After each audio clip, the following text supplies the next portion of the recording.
Pemirsa, fenomena tanah bergerak makin masif terjadi di Tegal dan beberapa wilayah lainnya di Jawa Tengah. Beberapa daerah mengalami pergeseran tanah yang berdampak pada kerusakan bangunan dan memaksa ribuan warga mengungsi. Apa sebetulnya penyebab terjadinya tanah bergerak dan bagaimana sebetulnya mitigasi bencana yang perlu dilakukan? Kami akan membahasnya bersama dengan Kepala Pusat Riset Kebencanaan Geologi BRIN, Adrin Tohari. Selamat sore, Pak Adrin.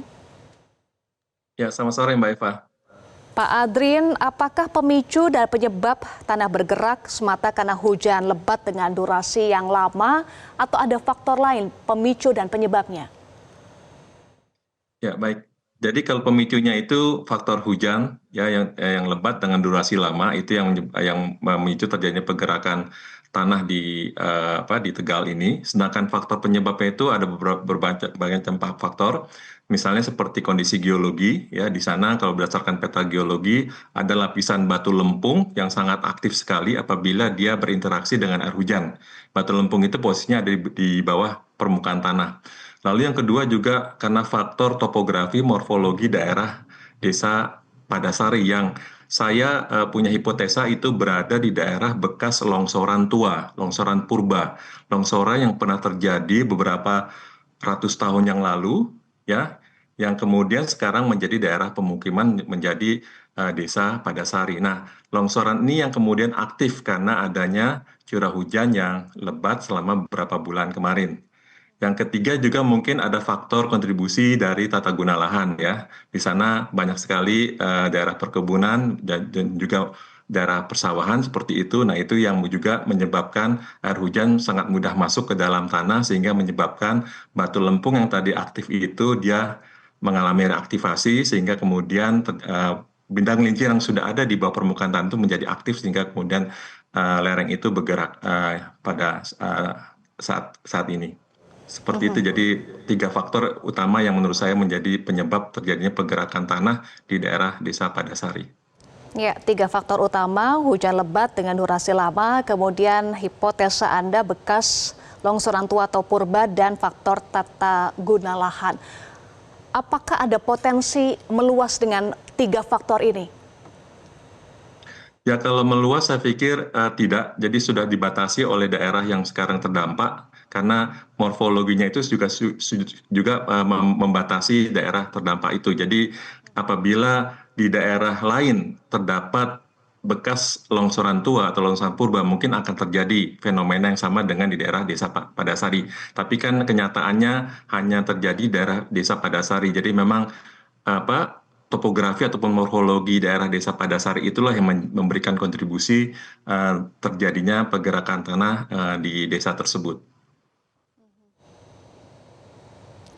Iya, apakah solusinya hanya relokasi saat ini atau ada solusi lainnya, Pak Adrin?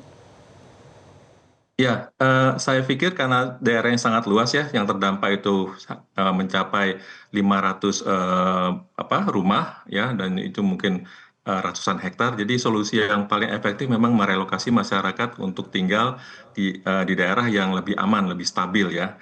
Karena kalau kita menggunakan solusi katakan memperlambat pergerakan itu ataupun mencegah pergerakan itu dengan membangun dinding yang sangat kokoh, itu biayanya sangat mahal. Karena membangun dinding yang sangat kokoh itu membutuhkan suatu struktur yang kita tanam di dalam tanah hingga kedalaman menembus bidang longsor itu ya. Itu bisa mencapai miliaran rupiah untuk satu titik fondasinya ya.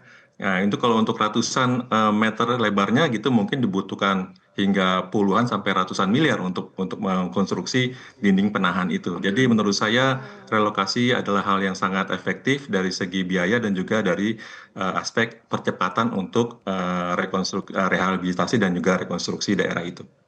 Ya, faktor kan sudah diketahui relokasi sebagai solusi yang efektif. Lalu apa mitigasi yang bisa dilakukan? Jadi kalau untuk mitigasinya maka daerah tersebut menjadi daerah larangan untuk pemukiman.